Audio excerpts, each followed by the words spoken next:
What's going on, guys? So today I have a sort of guide on the Splicer Gauntlet upgrades. There's a few things that some people may not know and might really help you getting your completion done and obviously generating enough of the decrypted data and of course some of the ether. So I'm going to talk about what I think is the best course of upgrading your gauntlet and really focusing on a handful of them originally to get started, and talk about what some of the other ones do, because I know you guys are going to have limited time to play and want to get these done in the most efficient way possible, and that's what this video is meant to do.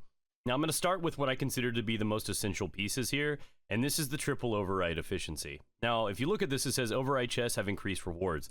Doesn't explain what this is, but I believe this translates directly to rewarding you more decrypted data on a completion of override. So the default, I think, is 25, the green gives you 35, blue is 45, and purple is ultimately 55. You're effectively doubling your decrypted data after every override completion from the chest. And that is something they don't necessarily mention in this, but that is huge, because that's what you use to upgrade your gauntlet. So the more that you're getting in per run, obviously you're going to speed up your gauntlet progress, and of course have more currency because you use the decrypted data to also focus Umbral Ingrams. So in general, this is priority number one.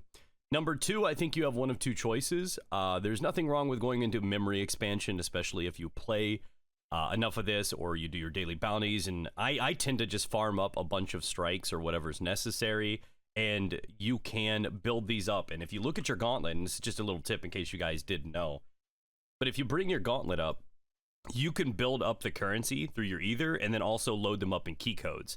So I can effectively hold 150 ether at this current moment, but that's equivalent to three things. But I can put them into the key codes by activating it and putting it in here. So I technically can hold about 7 charges as it is, and eventually can go up to 9, so on and so forth. And that's what that tier right there does. Now, another one that's worth looking into is here in the ether filter. Now this is just defeated combatants now have a higher chance to drop ether. Again, the more ether you get, the quicker you can convert them into keys and to get into runs, and then it's all a combination, and you can do that how you want. Some of these other ones don't necessarily have a place for me to be like, hey, this is great. The extra ammo isn't too big of a deal because you can focus on heavy ammo chests, and I feel like that drops pretty frequently, plus obviously mods on your armor. And the deletion exclusion was interesting. I put 1 point into this just to see what it did, and I took 2 spinny lasers to the face, and I survived it.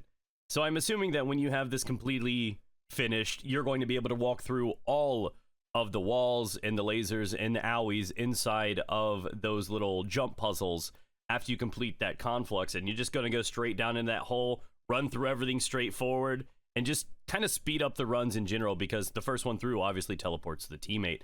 And that's pretty much how the gauntlet works. So as I said, I would recommend starting in the first tier here with the override efficiency.